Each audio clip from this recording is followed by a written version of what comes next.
नमस्ते। चलिए बात करते हैं फरवरी 2026 की। एक ऐसा महीना जब भारत ने सचमुच भविष्य की तरफ एक लंबी छलांग लगाई। मतलब इंफ्रास्ट्रक्चर से लेकर आम इंसान की रोजमर्रा की जिंदगी तक कई बड़े और अहम बदलाव देखने को मिले। तो आइए मेरे साथ देखिए कि इस एक महीने में हमारे देश ने क्या-क्या हासिल किया। अच्छा, जरा सोचिए, क्या ऐसा हो सकता है कि 6 घंटे का लंबा थका देने वाला सफर सिर्फ 20 मिनट में सिमट जाए? सुनने में तो किसी साइंस फिक्शन फिल्म की कहानी लगती है ना? पर ये आपको इस सपना नहीं, हकीकत बनने जा रहा है। और यही है हमारी आज की पहली और सबसे बड़ी कहानी। तो सवाल है कैसे? जवाब है इंजीनियरिंग का ये बेमिसाल नमूना। ब्रह्मपुत्र नदी के ठीक नीचे से गुजरने वाली भारत की पहली under water twin tube tunnel. और इसकी सबसे कमाल की बात पता है क्या है? ये सिर्फ गाड़ियों के लिए नहीं है, इसमें सड़क और रेल दोनों के लिए रास्ते होंगे। मतलब ये तो सच में एक गेम चेंजर है। तो चलिए थोड़ा और गहराई में उतरते हैं और समझते हैं कि ये प्रोजेक्ट आखिर कितना बड़ा है और इतना जरूरी क्यों है। ये सिर्फ एक सुरंग नहीं, बल्कि कनेक्टिविटी की पूरी परिभाषा को बदलने वाला एक मिशन है। इसके साइज का अंदाजा लगाना है तो इसके बजट को देखिए।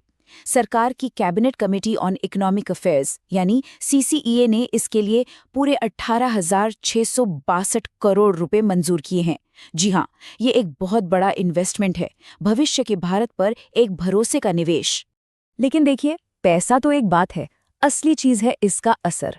ये जो नया टनल है ना, ये पुराने घुमावदार रास्ते के मुकाबले सफर की दूरी को सीधे सीधे 280 किलोमीटर कम कर देता है। मतलब एक सीधी लाइन जो सिर्फ किलोमीटर ही नहीं, बल्कि हमारा कीमती वक्त भी बचाएगी। और समय की बचत, वो तो बस अविश्वसनीय है। जो सफर पहले 6 घंटे लेता था, वो अब सिर्फ 20 मिनट में पूरा हो जाएगा। जरा सोचकर देखिए, रोज आने जाने वालों के लिए, बिजनेस के लिए या किसी इमरजेंसी में मदद पहुंचाने के लिए ये कितना कितना बड़ा बदलाव है।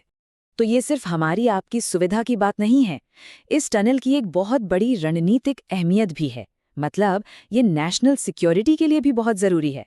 इससे अरुणाचल प्रदेश और नागालैंड जैसे हमारे नॉर्थ ईस्ट के राज्यों तक सेना और जरूरी सामान की आवाजाही बहुत तेज हो जाएगी। और सबसे बड़ी बात, हर मौसम में मुमकिन हो पाएगी। जाहिर है, इससे पूरे इलाके के विकास को एक नई रफ्तार मिलेगी।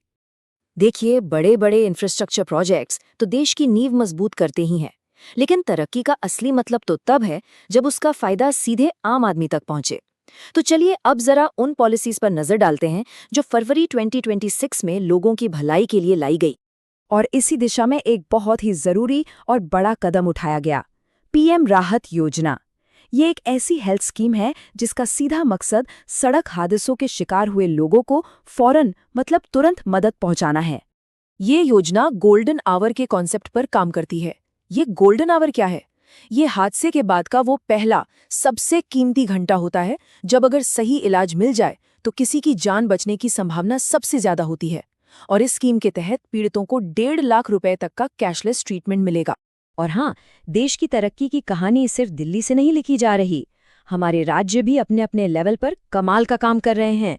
जैसे कि हिमाचल प्रदेश, जहां पढ़ाई विद एआई के जरिए एजुकेशन में टेक्नोलॉजी का इस्तेमाल हो रहा है। वहीं दूसरी तरफ तमिलनाडु में कलैगनार मगलिर उरिमाई थित्तम योजना चल रही है, जिसके तहत महिलाओं को सीधे फाइनेंशियल मदद दी जा रही है ताकि वो आत्मनिर्भर बन सकें। ये हैं वो बदलाव जो जमीन पर असर डाल रहे हैं। तो हमने इंफ्रास्ट्रक्चर की बात की, पॉलिसीज की बात की, लेकिन किसी भी देश की पहचान उसके चैंपियन से भी तो होती है ना? तो चलिए अब बात करते हैं उन लोगों की जिन्होंने खेल, इंडस्ट्री और लिटरेचर में देश का नाम ऊंचा किया। स्पोर्ट्स की दुनिया से दो जबरदस्त खबरें आईं। एक तरफ हमारे शूटर अमनप्रीत सिंह ने एशियन चैंपियनशिप में 25 metre centre fire pistol event में सीधा गोल्ड पर निशाना साधा। क्या कमाल का प्रदर्शन था। और दूसरी तरफ टीम वर्क का बेहतरीन नमूना पेश करते हुए सर्विसेज की टीम ने 79वीं संतोष ट्रॉफी अपने नाम कर ली। फुटबॉल में एक बड़ी जीत। ये जीतने का सिलसिला सिर्फ खेल के मैदान तक ही नहीं रुका। इंडस्ट्री में भी ऑयल इंडिया लिमिटेड को oil and gas production company of the year का बड़ा एफआईपी अवार्ड मिला। तो एक तरफ इंडस्ट्री देश को एनर्जी दे रही है और दूसरी तरफ लिटरेचर यानी साहित्य हमें नए आइडियाज दे रहा है। इसी महीने नवीन कुंडू की किताब रिक्लेमिंग इनक्रेडिबल भी लॉन्च हुई, जो यकीनन एक नई सोच को सामने रखती है। अच्छा, फरवरी का महीना सिर्फ बड़े प्रोजेक्ट्स और अवार्ड्स के नाम ही नहीं रहा, इसमें कुछ और भी खास था, कुछ कल्चरल इवेंट्स और कुछ जरूरी दिन। जैसे नई दिल्ली में पलाश महोत्सव 2026 मनाया गया, जिसमें हमारी संस्कृति के कई खूबसूरत रंग देखने को मिले।